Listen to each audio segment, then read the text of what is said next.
عليك السلام أقبل إلينا عجل يا إمام. أعوذ بالله من الشيطان الرجيم. بسم الله الرحمن الرحيم. الحمد لله رب العالمين وصلى الله على سيدنا محمد وعلى أهل بيته الطاهرين. اللهم صل على محمد وآل محمد وعجل فرجهم. ولعنة الله على أعدائهم أجمعين. رب اشرح لي صدري ويسر لي أمري واحلل عقدة من لساني يفقهوا قولي. کل ہم نے باب شروع کیا تھا حق المؤمن علی اخیہ، ایک مومن کا دوسرے مومن بھائی پر حق کیا ہے، اور وہ حدیث آپ کے ذہن میں ہوگی کہ مولا کے غلام تھے معلّہ ابن خنیس. انہوں نے سوال کیا تھا امام جعفر صادق علیہ السلام سے کہ ایک مسلم کا دوسرے مسلمان پر کیا حق ہے، اور امام نے اس وقت 7 حقوق گنوائے تھے کہ یہ 7 حقوق وہ ہیں جو مسلمان پر دوسرے مسلمان کی نسبت واجب ہے. آج ہم ایک اور حدیث پڑھ رہے ہیں، یہ ہے اسی باب کی حدیث نمبر 8. ٹھیک ہے، اس میں بھی ایک چھوٹا سا قصہ ہے. عن ابان بن تغلب، حدیث نمبر 8. صحابی ہیں یہ بھی امام کے. قال كنت اطوف مع ابی عبداللہ علیہ السلام. چھٹے امام کے ساتھ یہ طواف کر رہے تھے، خانہ خدا کا، بیت اللہ کا طواف کر رہے تھے. فعرض لي رجل من اصحابنا. طواف کے دوران ایک شخص آیا جو ان کے ساتھیوں میں سے تھا، ان کے دوستوں میں سے تھا، اور اس نے آ کر ابان کو روکا. کان سألنی الذهاب معه فی حاجۃ. پہلے بھی وہ شخص آیا تھا اور ابان سے کسی کام کے لیے اسے بلایا تھا کہ تم میرے ساتھ چلو، مجھے کچھ کام ہے اور میں چاہتا ہوں میرے ساتھ آؤ. فاشار الیہ، اس نے راستے میں مجھے اشارہ کیا اور اشارے سے بلانا چاہا کہ میرے ساتھ چلو. فکرہت ان ادعا ابا عبداللہ علیہ السلام. چونکہ یہ امام کے ساتھ طواف کر رہے تھے اس لیے انہیں اچھا نہیں لگا، مناسب محسوس نہیں ہوا کہ امام کو چھوڑ کر طواف کے درمیان سے کسی اور کی حاجت پوری کرنے کے لیے چلے جائیں. وَأَذْهَبَ إِلَيْهِ فَبَيْنَا أَنَا أَطُوفُ إِذْ أَشَارَ إِلَيَّ أَيْضًا. ایک دفعہ میں نے اس کو نظر انداز کیا کہ اسے اگر کوئی کام ہے تو بعد میں آ جائے، میں امام کے ساتھ طواف کر رہا ہوں، اس دوران میں نہیں آ سکتا. لیکن پھر دوبارہ وہ آیا، اس نے اشارہ کیا، دور سے بلایا. فرآہ ابو عبداللہ علیہ السلام. اس مرتبہ امام نے اسے دیکھ لیا کہ یہ مجھے بلا رہا ہے. امام متوجہ ہو گئے. فقال یا ابان ایاک یرید ھذا. کیا یہ شخص تمہیں بلا رہا ہے، یہ چاہتا ہے کہ تم اس کے ساتھ جاؤ، اس کا کام کرو؟ قلت نعم. میں نے کہا کہ جی ہاں، یہ مجھے بلا رہا ہے اور اس کو کوئی کام ہے مجھ سے. قال فمن ہوا. یہ ہے کون شخص، کیوں بلا رہا ہے تمہیں، اور اس کا کیا تعلق ہے تم سے؟ قلت رجل من اصحابنا. یہ ہمارے شیعوں میں سے ہے، ہمارے دوستوں میں سے. قال هو على مثل ما انت علیہ. ٹھیک ہے، یہ بھی سوال ہے کہ کیا یہ اسی عقیدے اور ایمان پر ہے، اسی ولایت پر ثابت قدم ہے کہ جو تمہارا عقیدہ ہے، یعنی ولایت علی بن ابی طالب کو یہ مانتا ہے یا نہیں؟ قلت، میں نے کہا کہ نعم، جی ہاں، اس کا بھی وہی عقیدہ ہے، ایمان وہی ہے. فقال فذهبت معه. نہیں، اس سے پہلے وَإِنْ كَانَ طَوَافَ الْفَرِيضَةِ. قال فَأَذْهِبْ إِلَيْهِ. ہاں، امام نے کہا کہ جاؤ، اس کے ساتھ چلے جاؤ. جب امام کو یہ پتہ چلا کہ یہ شخص بھی شیعوں میں سے ہے، اس کا عقیدہ درست ہے اور یہ بار بار ابان کو بلا رہا ہے، تو امام نے اس کو طواف کے دوران حکم دیا کہ اس کے ساتھ جاؤ. اب اسے بڑی حیرانی ہوئی، تعجب ہوا کہ میں طواف چھوڑ کے کیسے چلا جاؤں. قلت فاقطع الطواف. کیا میں طواف کو بیچ میں سے چھوڑ دوں؟ ٹھیک ہے، کیا یہ جائز ہے اس کام کے لیے؟ قال نعم. وَإِنْ كَانَ طَوَافَ الْفَرِيضَةِ. کہا اگرچہ کہ واجب طواف ہو، یعنی عمرے کا واجب طواف یا حج کا واجب طواف کر رہا ہوں، پھر بھی یہ جائز ہے کہ میں کسی اور کے کام کے لیے طواف توڑ کے چلا جاؤں؟ قال نعم. جی ہاں، اگر واجب طواف بھی ہے.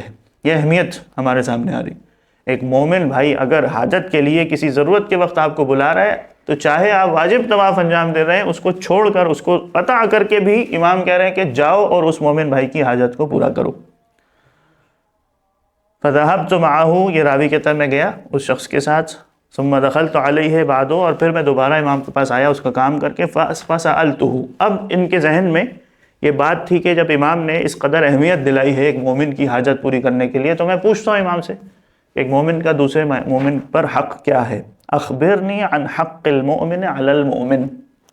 ایک مومن بھائی کا دوسرے مومن بھائی پر کیا حق ہے. فقال یا ابان دعہ لا تردہ. کہا چھوڑ دو اس بات کو اور دوبارہ مجھ سے سوال مت کرنا۔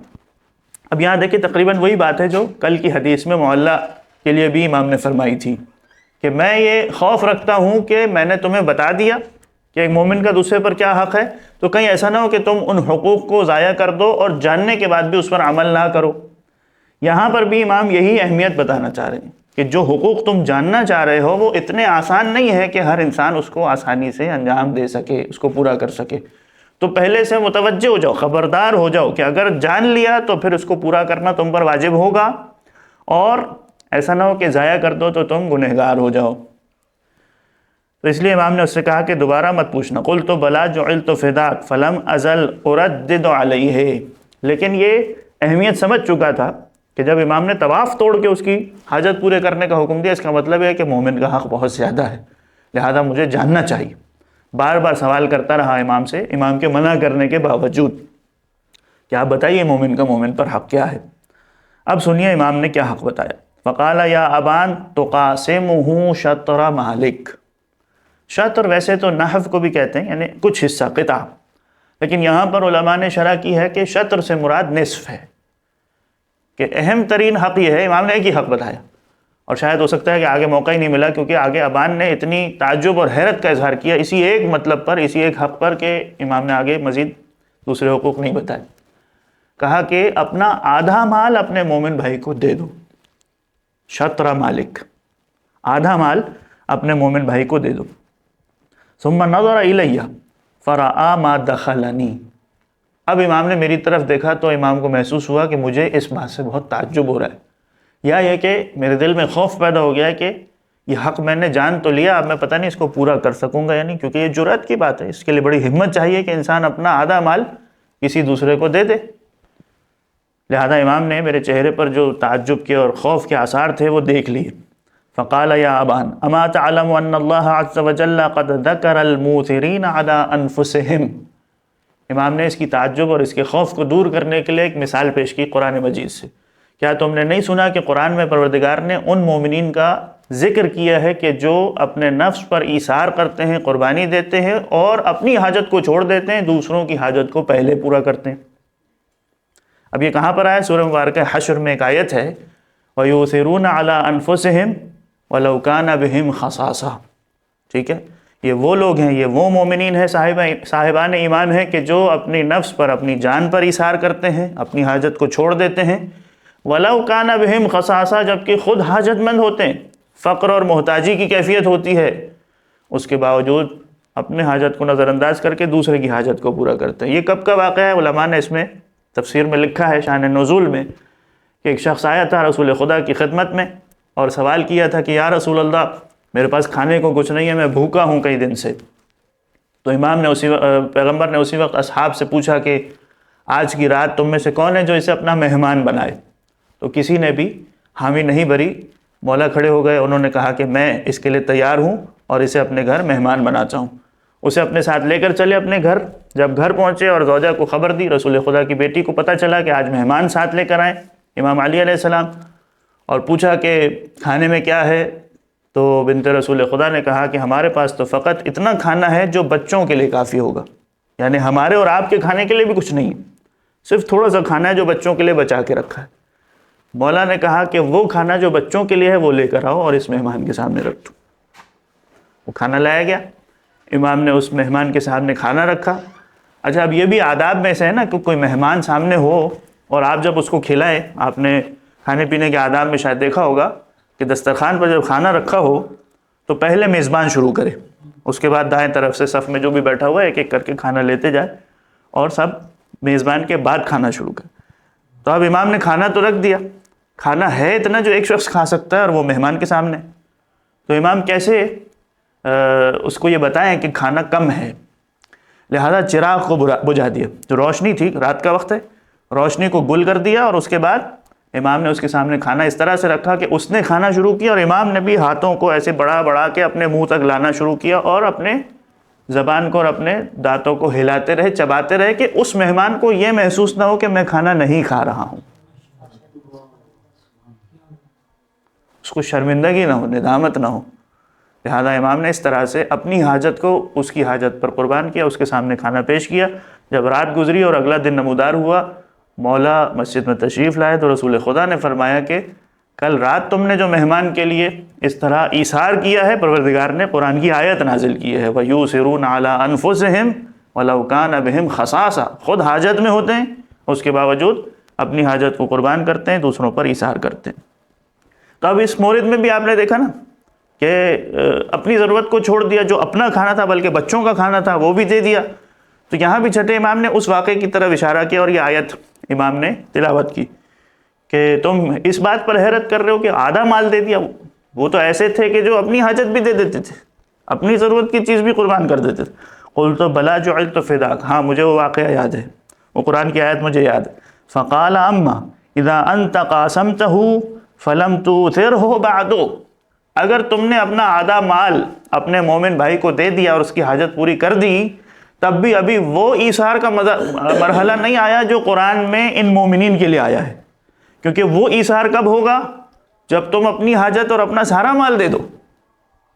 جو تمہارے اپنی حاجت اور ضرورت پوری کرنے کے لیے مال ہے وہ بھی دے دو تو ایثار کا مرحلہ آئے گا۔ ابھی تو تم آدھا مال دینے کی بات کر رہے ہو تو اس پر تمہیں تعجب ہو رہا ہے اور خوف ہو رہا ہے کہ یہ کام میں کیسے کروں۔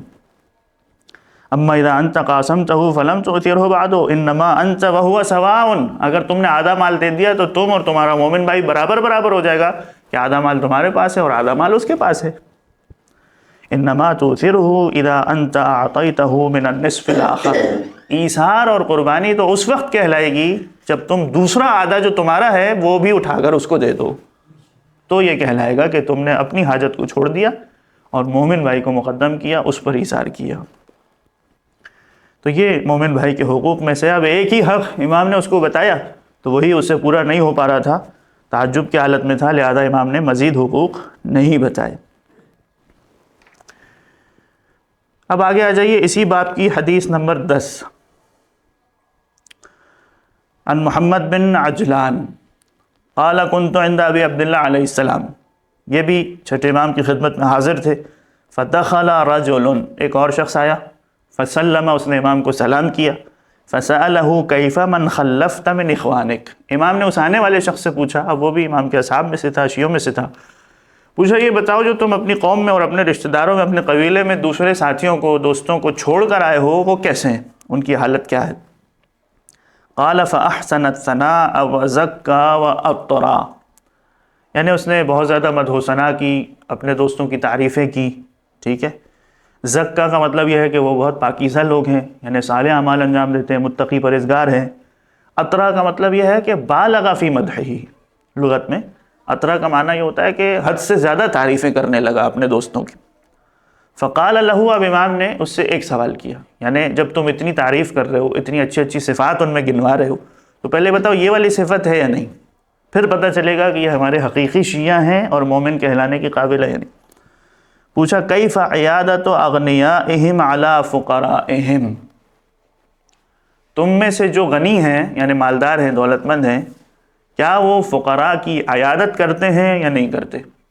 اب آگے دو اور لفظ آئے ہیں، ٹھیک ہے، یہاں پر عیادت کا لفظ ہے، اردو میں بھی عیادت کا لفظ استعمال ہوتا ہے مریض کے لیے، کوئی بیمار ہے، ہسپتال میں ہے فرض کریں، تو اس کی عیادت کے لیے جانا، یعنی اس کی احوال پرسی کرنا، اس کی ضرورت کو پورا کرنا، اس کا خیال رکھنا، اس کے سرانے بیٹھے رہنا، یہ عیادت کہلاتا ہے، ٹھیک ہے۔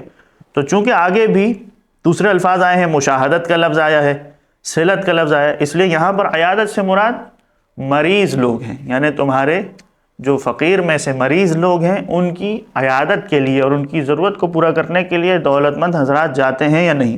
فقال قلیلۃ، ایسا بہت کم ہوتا ہے، یعنی ہمارے دوستوں میں جو مریض ہو جاتا ہے، جو مالدار ہوتے ہیں وہ بہت کم آتے ہیں ان کی پوچھ گچھ کرنے کے لیے، ان کی احوال پرسی کرنے کے لیے۔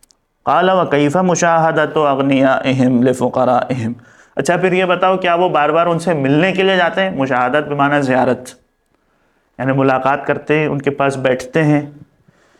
قال قلیلۃ، یہ بھی بہت کم ہوتا ہے۔ قال فکیف صلۃ اغنیائہم لفقرائہم فی ذات ایدیہم، یہ قید لگائی امام نے، فی ذات ایدیہم یعنی ان کے ہاتھ میں جو کچھ ہے، مال و دولت، وسائل، نعمتیں، اتنی فراوانی ہے، تو کیا اس میں سے کچھ وہ اٹھا کر فقراء کو، محتاج اور فقیروں کو دیتے ہیں یا نہیں دیتے؟ فقال انک لتذکر اخلاقا، جب پہلی دو مرتبہ سوال کیا تھا تو اس نے جواب دیا تھا قلیلۃ، بہت کم ہوتا ہے، جناب اس کو شرمندگی کا احساس ہو رہا ہے کہ بار بار امام ایک جیسی باتیں پوچھ رہے ہیں اور میں ایک ہی جواب دوں، اچھا نہیں لگ رہا.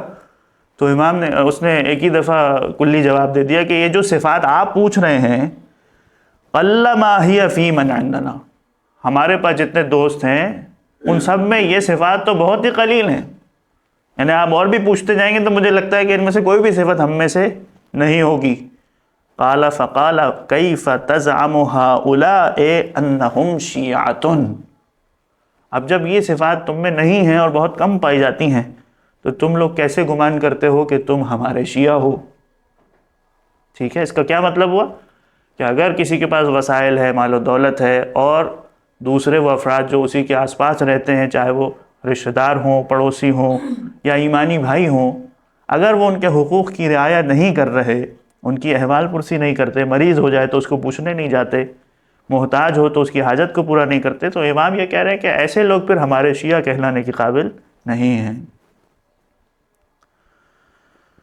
حدیث نمبر 13 عن سعید بن الحسن قال قال ابو جعفر علیہ السلام ایجیو. یہ دیکھیں، یہ اب جو حدیث ہم پڑھنے جا رہے ہیں یہ بہت اہم ہے. شاید اس قسم کی حدیث آپ نے پہلے نہ سنی ہو، لیکن یہ ایک مرحلہ ہے مومن بھائی کے مومن بھائی پر حقوق کا. یعنی اتنی نزدیکی ہو، اتنی قربت اور محبت ہو کہ جیسے اپنائیت ہے، اپنی ہر چیز دوسرے کے لیے قربان ہے. ٹھیک ہے، دوسرا بھی کسی اور کے مال کو یا اس کی چیزوں کو اپنا مال سمجھ کر کے تصرف کرے.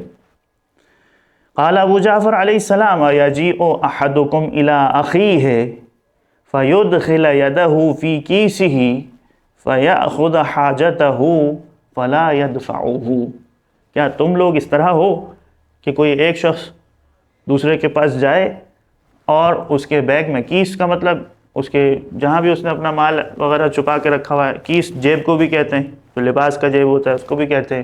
ٹھیک ہے، جہاں بھی اس نے اپنا مال وغیرہ رکھا ہوا ہے وہ دوسرا شخص آ کے اپنی مرضی سے اس میں ہاتھ ڈالے، فیاخذ حاجتہ، اور اس کو جتنا مال چاہیے وہ اس میں سے نکال کر لے جائے، فلا یدفعہ، اور پہلا شخص اسے نہ روکے، منع نہ کرے کہ یہ تم کس سے پوچھ کے لے جا رہے ہو، کہاں لے جا رہے ہو، پوچھا بھی نہیں بغیر اجازت. کیا ایسا ہوتا ہے یا نہیں ہوتا؟ فقلت ما اعرف ذلک فینا. اب پھر یہاں بھی اس نے یہ بات کی کہ یہ جو آپ بات کر رہے ہیں اس طرح کی صفت اور اس طرح کی کوالٹی تو ہم میں سے کسی میں بھی نہیں. یعنی اتنی جرأت، اتنا دل گردہ تو ہم میں سے کسی میں بھی نہیں ہے بھائی بغیر پوچھے ہاتھ ڈالے اور نکال کے جو مرضی چاہے لے جائے. تو فوراً مثلا اس کو مارنے کو دوڑے گا، پہلے تو 2 گالیاں نکالے گا کہ بھائی تمہیں تمیز نہیں ہے، پوچھنا تو چاہیے کم از کم آداب میں سے. لیکن امام کہہ رہے ہیں نہیں، پوچھنے کی بھی ضرورت نہیں ہے. اتنی دوستی ہو، اتنی قربت ہو، اور مومن بھائی کے لیے اتنی انسیت ہو، اپنائیت ہو کہ وہ جو مال نکال کر لے جانا چاہے. ہاں البتہ حاجت کا لفظ ہے، یہ نہیں کہ ضرورت کچھ نہیں ہے، بس جب مرضی چاہے جو مرضی چاہے اٹھا کے لے جائے. ٹھیک ہے، یعنی سامنے والا یہ محسوس کرے کہ اس کو ضرورت ہے اس لیے لے رہا. فقال ابو جعفر علیہ السلام فلا شیء اذن. جب اس نے کہا نا کہ اس قسم کی صفت تو ہم میں سے کسی میں بھی نہیں ہے اور اتنی جرأت ہم میں نہیں ہے کہ ہم اس کو روکیں اور منع کریں. قال فلا شیء اذن، پھر اس کا مطلب ہے کہ تمہارے پاس ایمان کا کوئی حصہ ہی نہیں ہے. شیء یعنی فلا حظ فلا نصیب اذن من الایمان. تم جو اپنے آپ کو مومن کہہ رہے ہو، شیعہ کہہ رہے ہو، علی کا چاہنے والا کہہ رہے ہو، تو پھر اگر یہ صفت تم میں نہیں ہے تو پھر اس کا مطلب تم تو ایمان کے درجے پر نہیں ہو، تم تو مومن کہلانے کے قابل نہیں ہو. یا آداب ایمان جو ہیں، حقوق ایمان میں سے جو ہیں، اس کو تم پورا نہیں کر رہے. قلت فالہلاک اذن. اب راوی نے بظاہر پہلا والا معنی مراد لیا کہ اگر آپ یہ کہتے ہیں کہ اس کا مطلب ہمارے اندر ایمان نہیں ہے، ہم مومن نہیں ہیں، تو پھر تو ہم ہلاک ہو گئے، کیونکہ نجات تو فقط مومن کے لیے ہے. فقال، اب امام نے عذر بیان کیا کہ تم لوگ کسی وجہ سے، کسی سبب سے معذور ہو، اور وہ کیا ہے؟ ان القوم لم يعطوا احلامهم بعد. حلم کہتے ہیں عقل کو، شعور اور فہم کو. کہ ابھی یہ قوم، یعنی جو تمہارے دوست ہیں، جو تمہارے ساتھی ہیں، شیعہ ہیں، چونکہ ابھی ان میں یہ صفت نہیں ہے تو وہ معذور ہیں، یعنی ان کا مواخذہ نہیں ہوگا، پروردگار سختی سے حساب و کتاب نہیں لے گا، کیونکہ ابھی تم عقل و شعور اور فہم کے اس مرحلے پر نہیں پہنچے ہو جو ایک مومن کے کمال کا مرحلہ ہوتا ہے. اور قیامت میں پروردگار ہر انسان کا حساب اس کے فہم، اس کے عقل اور اس کے شعور کے مطابق کرے گا. جتنی اس کی عقل ہوگی، جتنا اس کے پاس فہم ہوگا، شعور ہوگا، اتنی ہی دقت سے پروردگار سوال و جواب کرے گا اور محاسبہ کرے گا. تو یہ ایک عذر امام نے کیا کہ تم یہ سمجھ رہے ہو کہ ہلاک ہو جائیں گے، لیکن اگر اس کے اندر فہم نہیں ہے، عقل کی کمی ہے، تو ہو سکتا ہے کہ پروردگار اسے معاف کر دے۔ خوب، یہ دیکھیں کتنے مشکل اور سخت ترین آداب ہیں جو امام نے بتائیں، ٹھیک ہے۔ اسی لیے آپ نے بہت سی روایتوں میں دیکھا کہ ائمہ نے پہلے ابتداءً منع کر دیا کہ میں تمہیں حقوق نہیں بتاتا ہوں، ٹھیک ہے، کہیں ایسا نہ ہو کہ تم ڈر جاؤ، تم خوفزدہ ہو جاؤ اور تمہارے لیے اس پر عمل کرنا مشکل ہو جائے۔ پہلے اپنے آپ کو آمادہ کر لو کہ تم مومن کا حق ادا کرنے کے لیے تیار ہو، تو پھر سنو۔ اب اگلے باب پر چلتے ہیں۔ اس باب میں جو حدیثیں ہم نے پڑھ لی اس پر اکتفا کریں۔ باب ہے باب زیارت الاخوان، یعنی ایک دوسرے کی زیارت کرنا، ملاقات کے لیے جانا، ملتے رہنا۔ یہ نہ ہو کہ مہینے مہینے گزر جائیں اور ایک دوسرے سے ملاقات ہی نہ ہو، زیارت ہی نہ ہو۔ اور البتہ یہ جو زیارت ہے، یعنی ایک دوسرے سے ملاقات کرنا، یہ خداوند متعال کی خاطر ہو، کوئی دنیاوی ہدف، کوئی ذاتی فائدہ اور غرض حاصل کرنا مقصد نہ ہو۔ جیسے آج کل ہر ایک شخص جو ہے وہ یہ چاہتا ہے کہ میں دوسرے سے ملوں تو آج جو ہے فرض کرو اس کو کوئی فائدہ پہنچا رہا ہوں تو کل وہ مجھے کچھ فائدہ پہنچائے۔ اتنا سا بھی اگر انسان کے ذہن میں تصور ہے تو ٹھیک ہے، ہو سکتا ہے کہ یہ گناہ نہ ہو، لیکن جو پھر مومن کی زیارت اور ملاقات کرنے کا اجر و ثواب ہے وہ شاید نہ ملے، کیونکہ وہ خالصتاً للہ نہیں جا رہا ہے، وہ اپنے ذاتی غرض اور ہدف کو پورا کرنے، فائدہ اٹھانے کے لیے جا رہا ہے۔ دیکھیں پہلی حدیث ہی اسی طرح ہے۔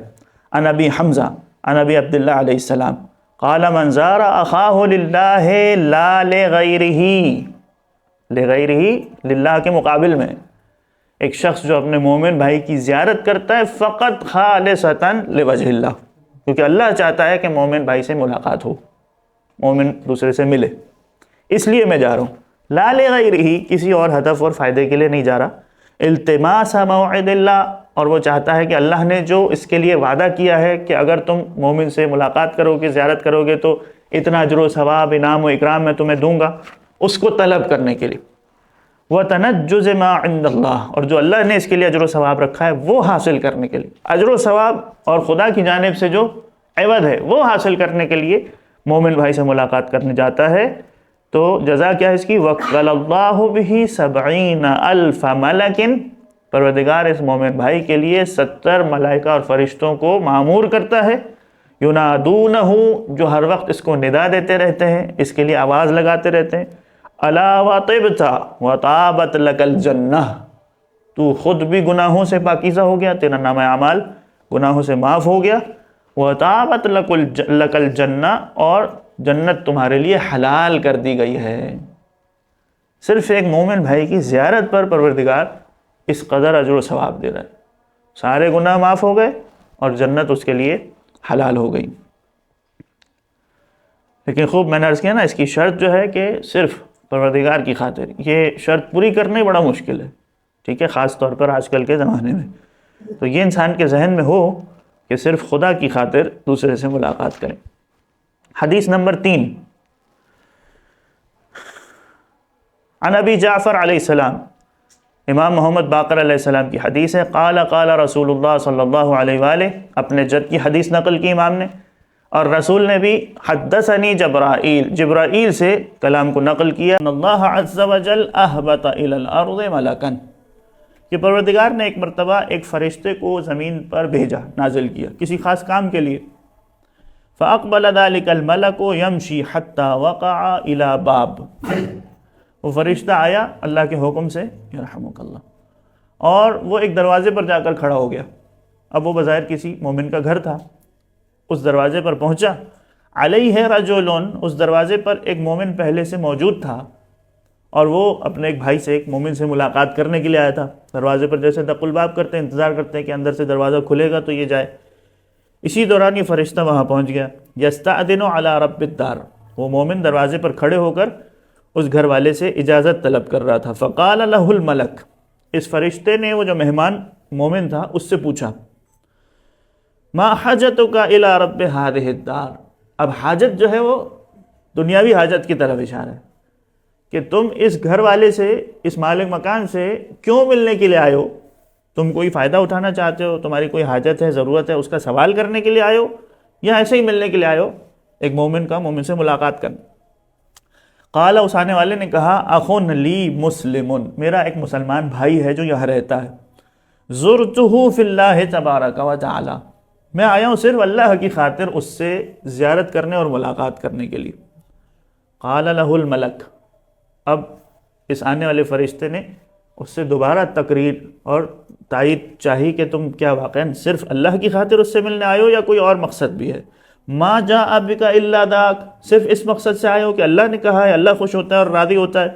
فقال ما جاء بی الا ذاک، صرف اور صرف اللہ کی خاطر اس مومن سے ملنے آئے ہوں۔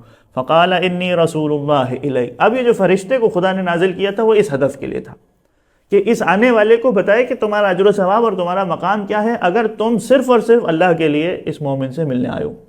تو اس نے کہا کہ مجھے خدا نے تمہارے لیے رسول بنا کر، پیغام دینے والا بنا کر کے بھیجا ہے، وَهُوَ يُقْرِئُكَ السَّلَامَ، اور پروردگار تمہیں سلام کہتا ہے، وَيَقُولُ، اور تمہارے لیے خدا نے فرمایا ہے، وَجَبَتْ لَكَ الْجَنَّةُ، خدا نے تمہارے لیے جنت کو واجب کر دیا ہے، وَقَالَ الْمَلَكُ ان اللہ عز وجل یقول، اور یہ بھی پروردگار ارشاد فرماتا ہے، ایما مسلم زار مسلما فلیس ایاہ زارا، یہ بہت قیمتی جملہ ہے۔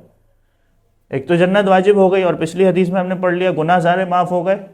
خدا کہتا ہے کہ جو تم مومن بھائی سے ملنے کے لیے آئے ہو، یہ در حقیقت مومن سے نہیں مل رہے ہو، یہ تم مجھ سے ملنے کے لیے آئے ہو۔ لیسا ایاہ زارا، تم اس سے ملنے نہیں آئے ہو اس مومن سے، ایایا زارا، تم مجھ سے مل رہے ہو، میری زیارت کر رہے ہو، وثوابہ علی الجنہ، اور وثوابہ علی الجنہ، اور مجھ پر لازم ہے کہ میں تمہیں اس کا عوض، اس کا ثواب جنت کے ذریعے سے عطا کروں۔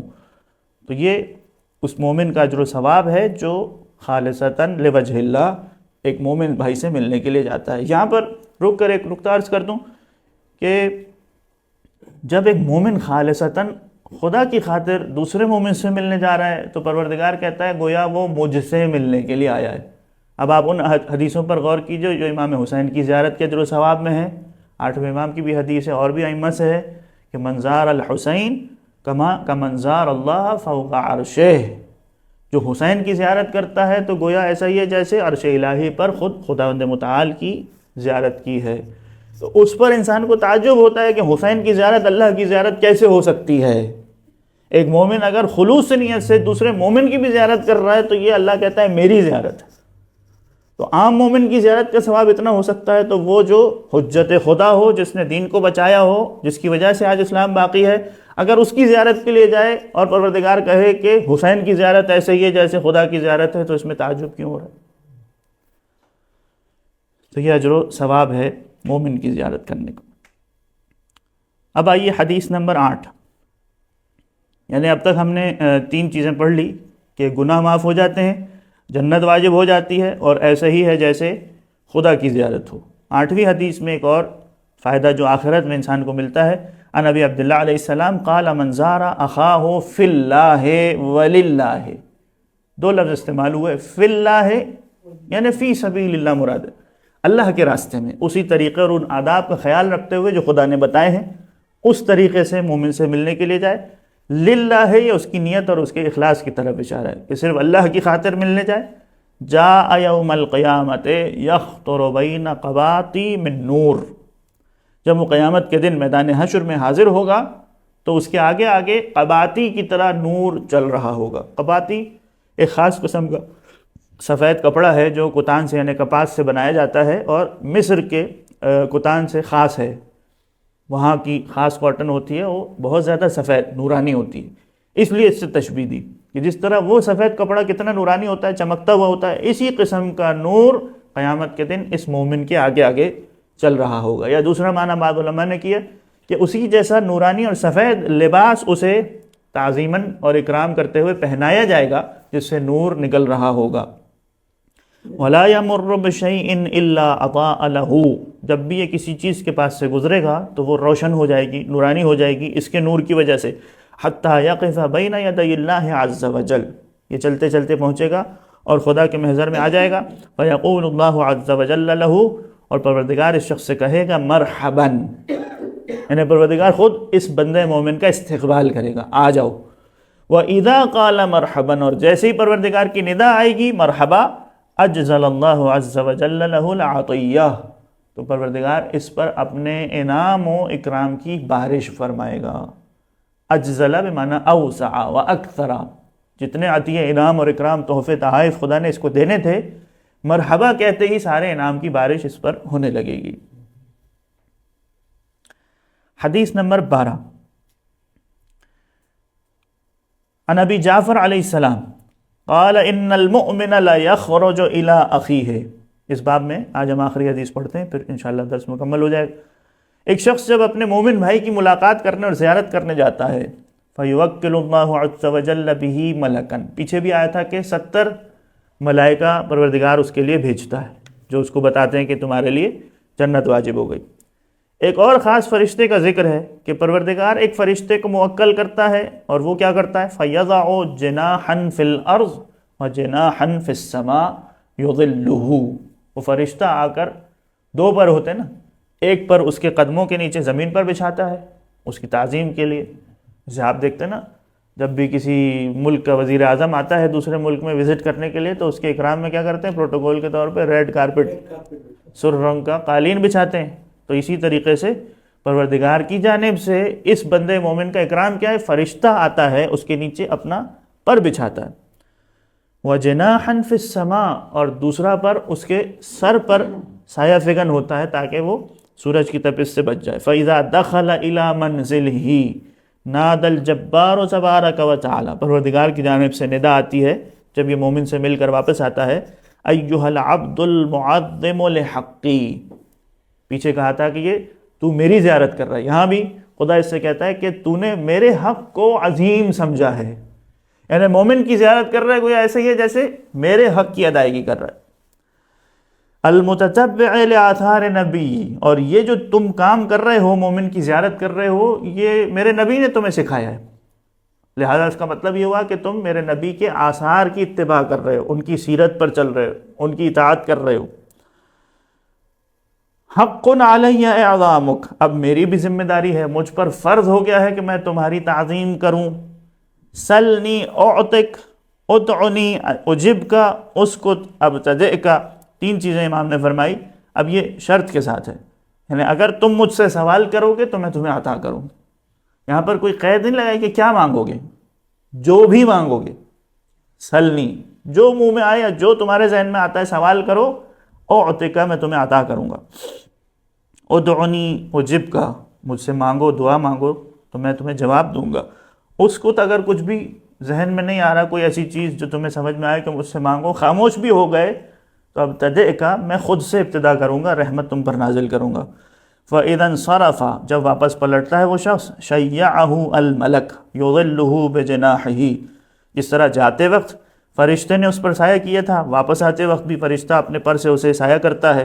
حتیٰ يدخل إلى منزله ثم يناديه تبارک وتعالی ایھا العبد المعظم لحقی، جس طرح پہلے کہا تھا کہ تم نے میرے حق کا اعظام کیا ہے، اکرام کیا ہے۔